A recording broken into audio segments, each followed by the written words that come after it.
सुनी, आज मैं कुछ इंपॉर्टेंट पॉइंट्स उसके बारे में आपके सामने रखता हूं। ये हमारे किताब के जो अफवाह फैलाने वाले विपक्षी लोग हैं उनके लिए। साथियों, पिछले 6 साल में 25 राजनीतिक दलों ने तकरीबन 16,500 करोड़ रुपए बड़े बड़े धरना सेठों की कंपनियों से इलेक्टोरल बॉन्ड यानी चंदे के रूप में लिया।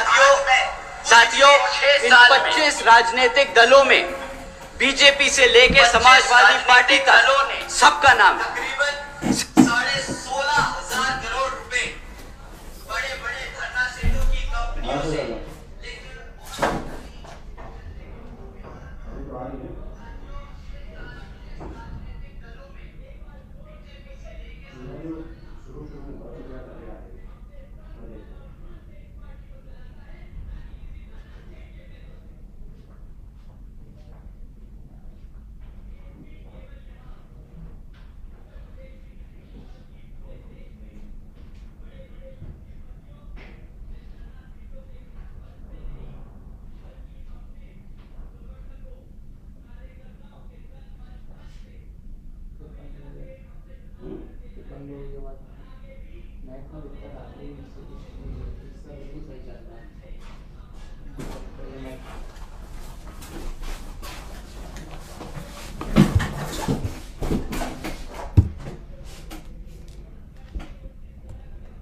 से हमारी पार्टी को तोड़ने के लिए लगाए गए हैं। इस पे हम आगे जाके थोड़ा सा और बात करेंगे, परंतु अब लोकसभा आम चुनाव में ये पार्टियां फिर आपके बीच में आके आपसे झूठे मूठे वादे करेंगी। झूठे मूठे क्या, मीठे मीठे वादे करेंगी। आपको बताएंगी कि किस तरह वो आपके लिए सीटें आरक्षित करेंगी, किस तरह आपको मुफ्त में राशन देगी।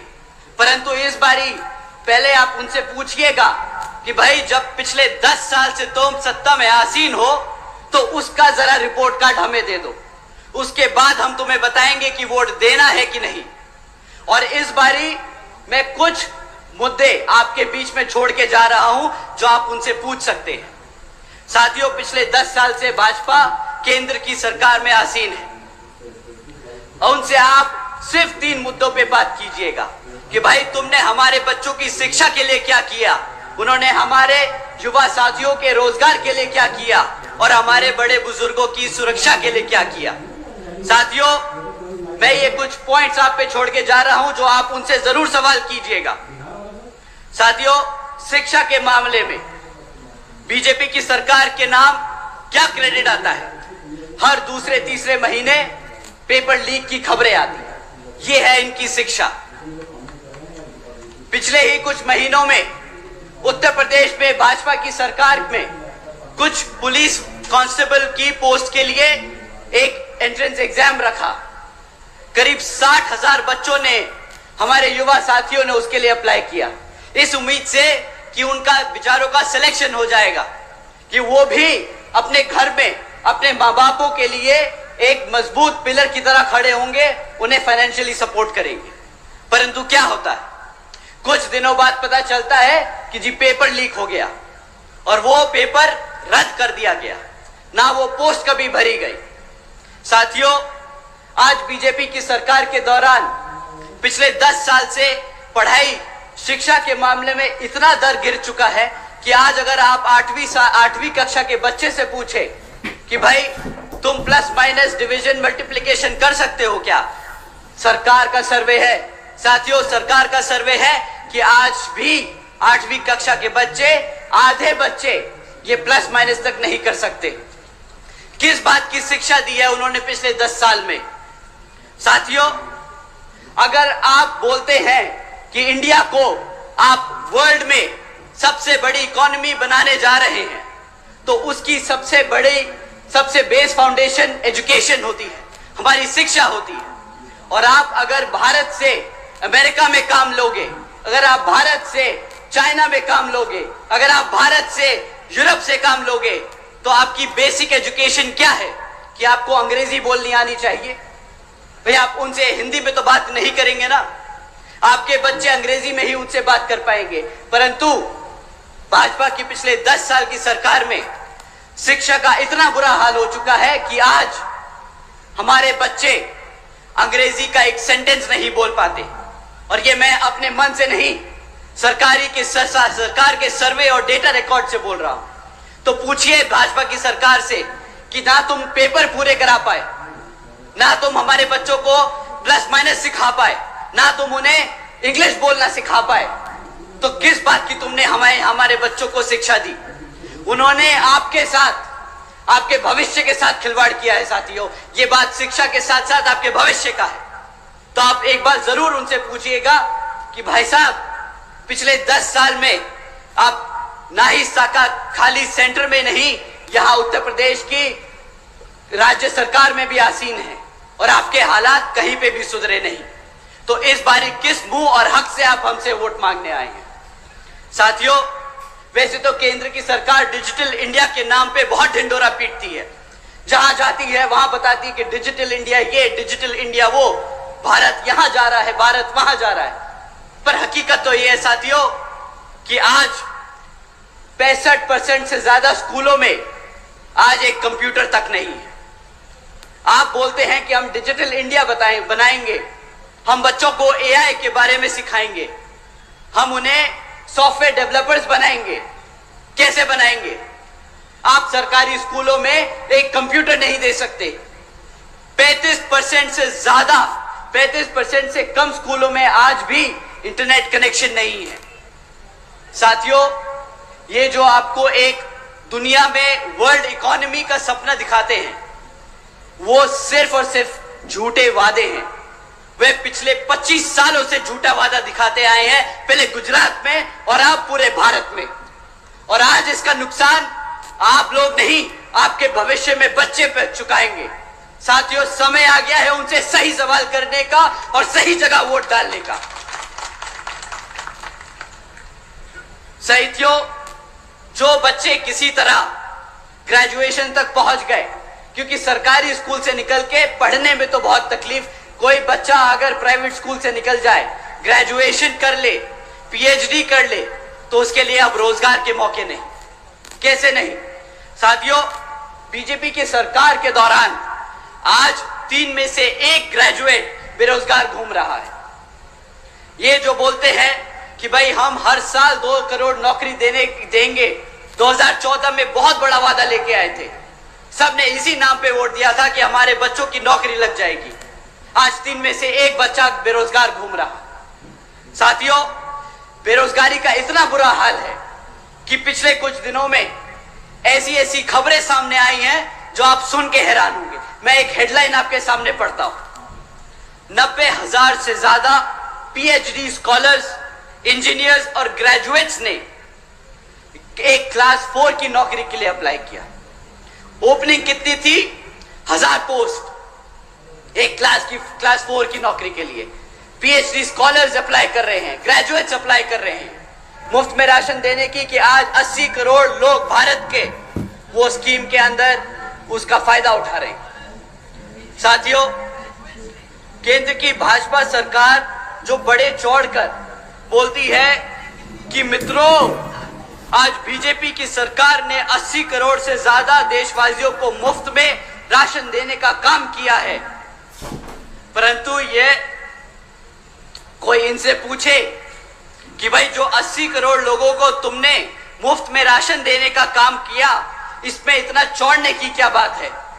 वो मुफ्त में राशन इसलिए तुमसे ले रहे हैं क्योंकि तुमने उन्हें रोजगार नहीं दिया है। पिछले कई सालों से तुम 2 करोड़ नौकरियों का वादा करते रहे और बताते रहे कि कितनी नौकरियां हैं। अगर नौकरियां होती तो क्या 80 करोड़ में से लोग भारत के आपके मुफ्त राशन पे डिपेंडेंट होते क्या? बताइए साथियों। और सबसे बड़ा धोखा, इस 80 करोड़ जनता को मुफ्त में राशन देने का हमारे टैक्स पेयर पे 2 लाख करोड़ का टैक्स बर्डन पड़ता है। ये खर्चा आपके टैक्स के पैसे से दिया जाता है। अब एक बात सोचिए, 2 लाख रुपए ये केंद्र की सरकार 2,500 रुपए 3,000 रुपए महीना राशन देने में खर्चती है। अगर ये आपको 20,000 रुपए की बेस नौकरी दे देती तो आज भारत की तरक्की 2 लाख के खर्चे से नहीं 20 लाख करोड़ के फायदे से होती। इन्होंने सही मायने में 2.5 लाख करोड़ का चूना नहीं लगाया अपनी जनता को, इन्होंने 20 लाख करोड़ का नुकसान किया है अपनी आवाम का। साथियों, सुरक्षा के मामले में इनके ऊपर कोई टिप्पणी ना ही करे तो अच्छा है। मैं इनके बस एक नोटिस के बारे में आपको बताता हूं, वो आपको इनकी सेफ्टी सिक्योरिटी के बारे में सही तरीके से समझा देगा।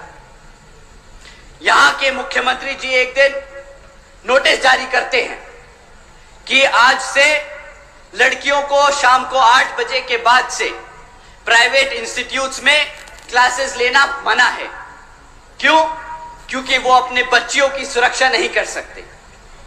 अब साथियों, जो ऐसी गाइडलाइंस पॉलिसीज इशू करे, उसके राज्य में, उसके रहते हुए इस प्रदेश में कौन सी बेटी सुरक्षित होगी? आप अगर अपने बेटी बच्चों को सुरक्षित नहीं रख सकते तो आप क्या हमारे बड़े बुजुर्गों को सुरक्षित रखेंगे? साथियों, ये लोग गर्व करते हैं, इनको बहुत अच्छा लगता है जब इनको लोग बोलते हैं कि ये बुलडोजर की सरकार है।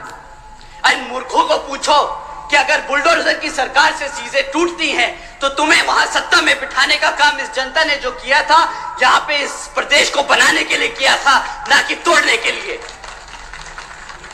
इन लोगों में इतनी भी समझ नहीं कि बुलडोजर का सरकार का किताब लेके गर्व की बात नहीं, ये शर्मिंदगी की बात है कि जो तुम पे ये पूरी आवाम ये आरोप लगा रही है कि तुम बुलडोजर की सरकार हो।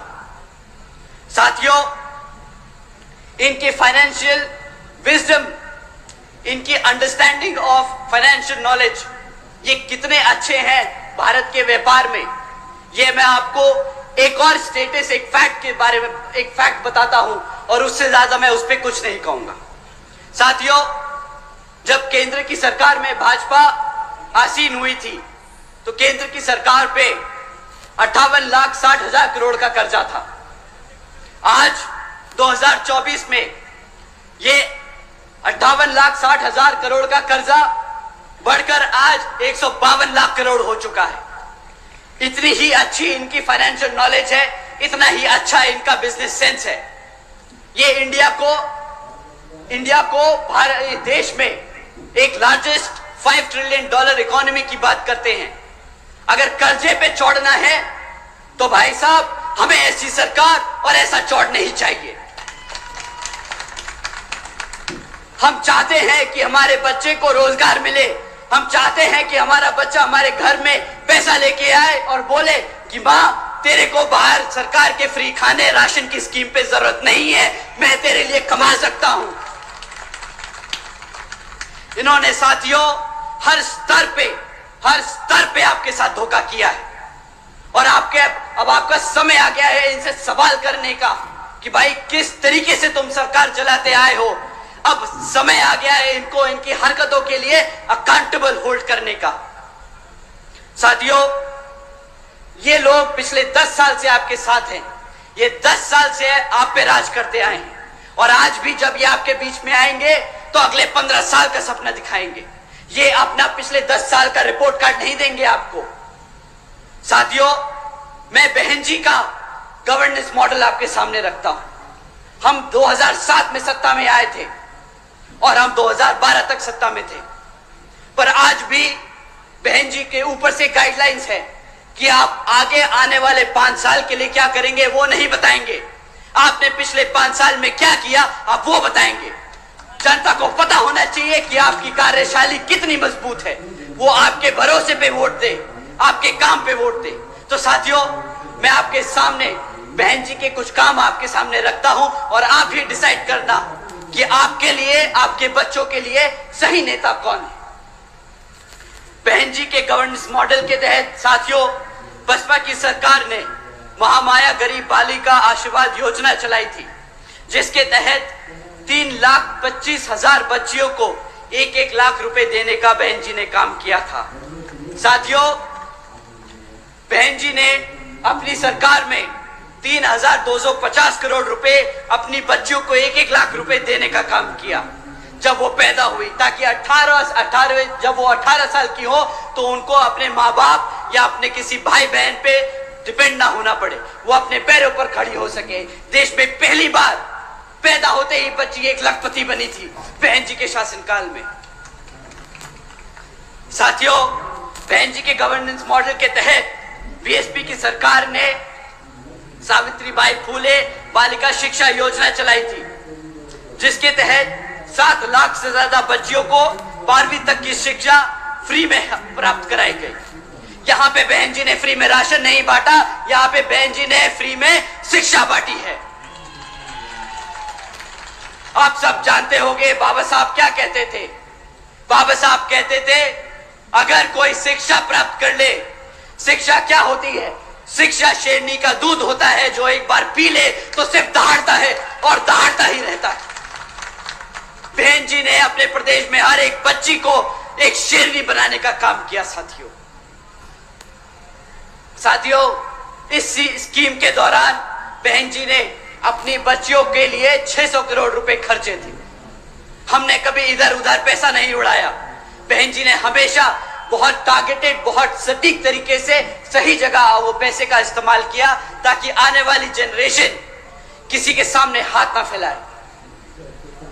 साथियों, बहन जी मॉडल ऑफ गवर्नेंस के तहत बसपा की सरकार में प्रदेश में कई व्यवसायिक technical institutions, engineering colleges, polytechnic एवं इंडस्ट्रियल ट्रेनिंग इंस्टीट्यूट एवं अन्य पिछड़े वर्गों के लिए इन सभी कॉलेजेस, इंस्टीट्यूट्स और एजुकेशन सेंटर्स में 27% सीटों की आरक्षण तय की। साथ ही साथ इसमें पहली बार सरकारी कॉलेजेस में पिछड़े वर्ग के लिए 27% आरक्षण हॉस्टल्स में तय किया। साथियों, बहन जी ने हर वर्ग का ध्यान रखा। वो चाहती थी कि हर बच्चा पढ़े, हर समाज, हर वर्ग का बच्चा पढ़े। किसी के लिए पढ़ाई के लिए पैसा एक मुश्किल ना बन पाए। यहाँ पे पिछले 10 साल से केंद्र में भाजपा की सरकार, क्या आप उनसे पूछिए कि भाई तुम फ्री की राशन की बात करते हो, कितने कॉलेजेस बनवाए तुमने, कितने कॉलेजेस चल रहे हैं, कितने बच्चों को तुमने पढ़ाया? सवाल आपके भविष्य का है साथियों।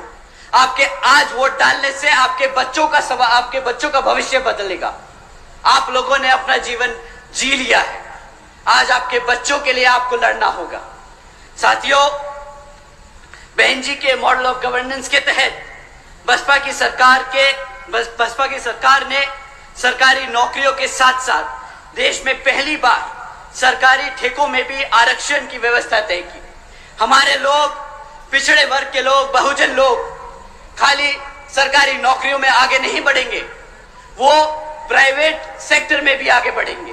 वो अपने पैरों पर बिजनेस खड़ा कर खड़े होंगे। साथियों, वो अपने आप को नौकरी मांगने नहीं, नौकरी देने लायक बनेंगे।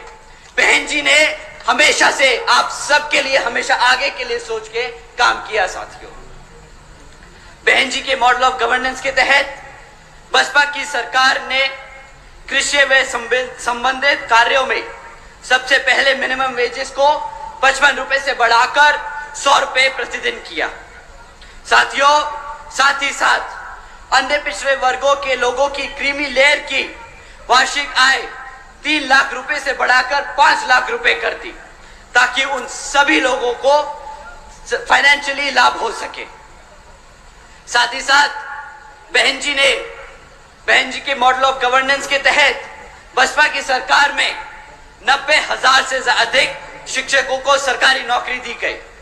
1 लाख से अधिक सफाई कर्मचारियों को सरकारी नौकरी दी गई। 2 लाख से अधिक जवानों को पुलिस फोर्स में भर्ती किया गया। और साथियों, अपने 5.5 साल के शासनकाल में 6 लाख से अधिक अपर कास्ट समाज के सभी कमजोर लोगों को विभिन्न सरकारी नौकरियों पे, पदों पे नियुक्त किया गया। और साथियों, आप जानकर हैरान होंगे, ये सारे काम बहन जी ने तब किए जब पूरी दुनिया आर्थिक मंदी के दौर से गुजर रही थी। इसे कहते हैं फाइनेंशियल इंस्टीट्यूशन, फाइनेंशियल नॉलेज की एक सेंसिबल तरीके से गवर्नमेंट रन करना। साथियों, बहन जी ने कभी सरकारी खर्चे से अपनी सरकारी नीतियों को चमकाने का काम नहीं किया, जो आप सब जानते हैं, भाजपा बखूबी जानती है। 100 करोड़ सैंक्शन करेगी पॉलिसी के लिए, उसमें से 75 करोड़ रुपए उसको एडवर्टाइज करने के लिए खर्च देगी। बहन जी ने कभी ऐसे काम नहीं किए। उन्होंने आपके टैक्स के कमाए हुए पैसे को बखूबी समझा कि वो कितनी मेहनत से कमाया जाता है और सब जगह वो बांटने का काम किया, क्योंकि वो हमेशा से चाहती थी, वो हमेशा से चाहती हैं कि बाबा साहब और मान्यवर साहब श्री काशीराम जी के सपनों को वो इस प्रदेश में नहीं बल्कि पूरे देश में लागू करके उनके सपने को पूरा कर सके। साथियों, मैं दिल से ही नहीं बल्कि दिमाग से भी आपसे बोलूंगा कि काम ले इस बारी। दिल से आदमी भावुक होके बोलता है, भावुक होके एक्शन लेता है। कभी लगता है कि यार मेरे समाज के, मेरे परिवार के, मेरे दोस्त यार के यहाँ घटना हुई तो मैं भी उसके साथ जाके खड़ा हो जाऊं, मैं भी आंदोलन करूं, मैं भी पुलिस से झगड़ूं, मैं भी एसपी और डीएम से लड़ूं कि उसको न्याय मिलना चाहिए। साथियों, ये भी तरीका होता है, बट ये कभी बीएसपी का तरीका नहीं रहा। कभी भी बीएसपी के लोग सड़क पे उतरकर किसी से लड़ाई झगड़ा नहीं करे। हमारे लोगों ने हमेशा सूझबूझ और दिमाग से काम लिया। बहन जी ने हमेशा समझाया कि साथियों, सड़क पे उतरकर झगड़ा कर कर आपको आपके लोगों के लिए न्याय नहीं मिलेगा। आपको अपने समाज के लोगों के बारे में और अपने समाज को जागरूक करके वोट डाल के अपने लोगों को तख्ता में बिठाकर उन लोगों के लिए न्याय मिलेगा। साथियों, पिछले कुछ सालों से आप लोगों के बीच में इन विरोधी पार्टियों ने किस्म किस्म के लोग छोड़ रखे। अब नाम लेके उनको बताना क्या, उनको हवा देने की कोई जरूरत नहीं, पर वो आप लोगों को कुछ इस तरीके से भटका रहे हैं, वो मैं काम आपके सामने रख देता हूं और आपको बोलता हूं कि आपसे विनती करता हूं कि उनके चक्करों में ना पड़े, क्योंकि एक बार आप उनके चक्करों में फंस गए तो फिर वहां से निकालना बहुत मुश्किल होगा। साथियों, ये आदमी अपने आप को मसीहा बताता है। ये आदमी कहता है कि मैं सड़क पे उतरूंगा अपने समाज के लिए, आंदोलन करता है, झगड़ता है, लड़ता है, हमारे युवा साथियों को लेके पहुंच जाता है। फिर क्या होता है, हमारे युवा साथियों पे मुकदमे होते हैं और जैसे ही मुकदमे होते हैं वे बेचारे ढूंढते फिरते हैं कि भाई साहब हमें बचाओ। वो आदमी फिर यहां से छोड़ के दूसरी जगह भाग जाता है, वहां पे आंदोलन करता है और इस कारवां में हमारे सभी युवा साथियों पे मुकदमे दर्ज कराता जा रहा है। अगर आप पे एक बार मुकदमा दर्ज हो गया साथियों, तो सरकारी नौकरी मिलने में मुश्किल हो जाएगी, रोजगार मिलने में मुश्किल होगा। ये आपको आज गर्म खून नहीं दिखा के, इमोशनल करके आपको सड़कों पे ले जा रहा है और बाद में फंसा रहा है। साथियों, सड़क पे लड़कर आपको वोट, आपको आपकी ताकत, आपको सत्ता में आने का मौका नहीं मिलेगा। आपको अपने समाज को जागरूक करके, अपनी पार्टी को मजबूत करके उसको सत्ता में लाकर न्याय और रोजगार मिलेगा। साथियों, ऐसे नहीं मिलता रोजगार, ऐसे नहीं मिलता न्याय।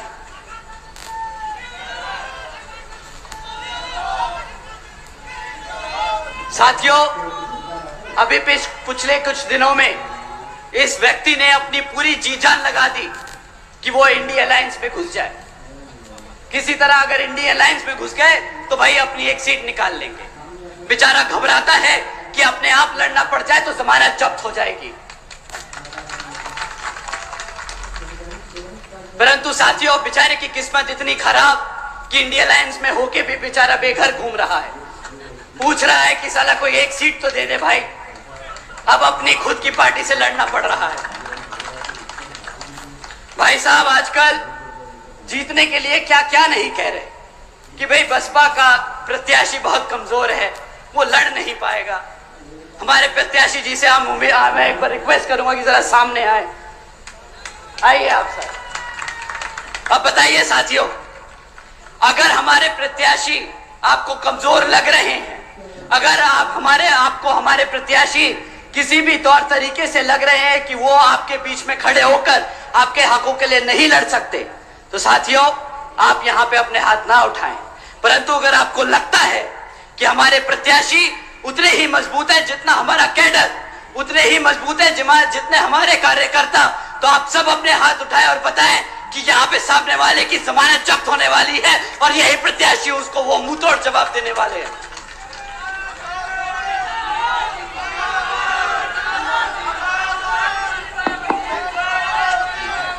सुरेंद्र पाल तुम आगे बढ़ो, सुरेंद्र पाल जी आगे बढ़ो, सुरेंद्र पाल जी आगे बढ़ो। साथियों, वो ऐसी ऐसी बेतुकी बातें करता है कि अब उसकी और बातें करेंगे तो हमारी बेइज्जती हो जाएगी, तो अब हम इससे आगे बढ़ते हैं।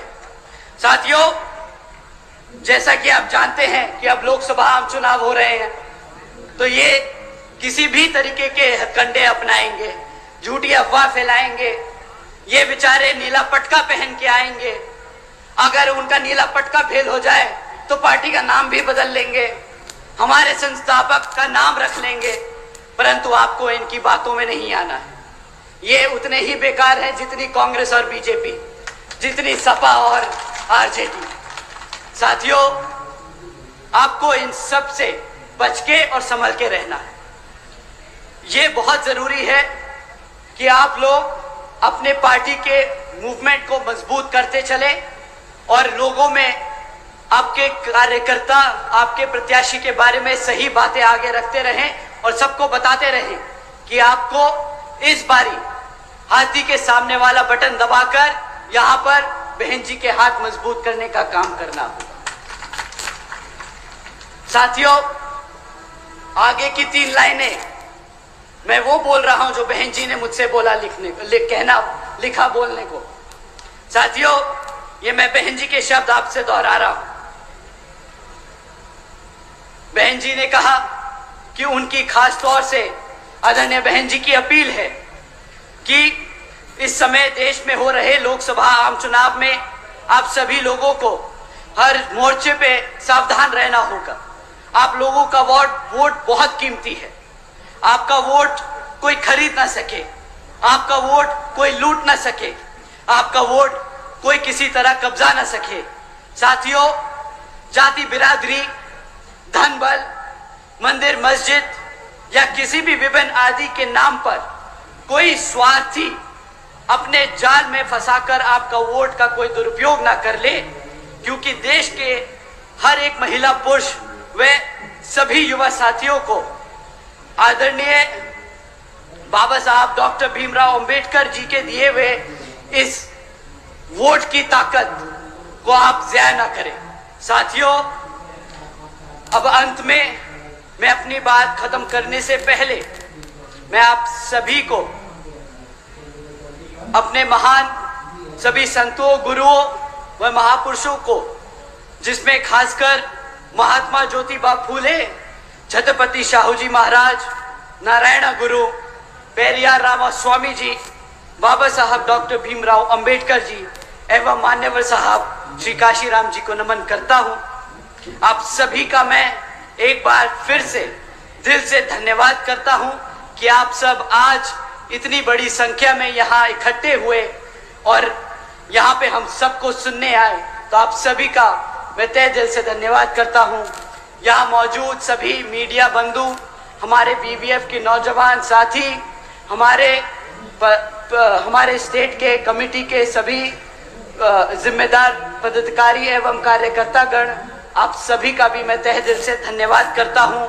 और साथियों, आने वाले लोकसभा आम चुनाव में आप हाथी वाले निशान के सामने वाला बटन दबाकर यहाँ बीएसपी को विजय बनाएं और बहन जी के हाथ मजबूत करें। जय भीम।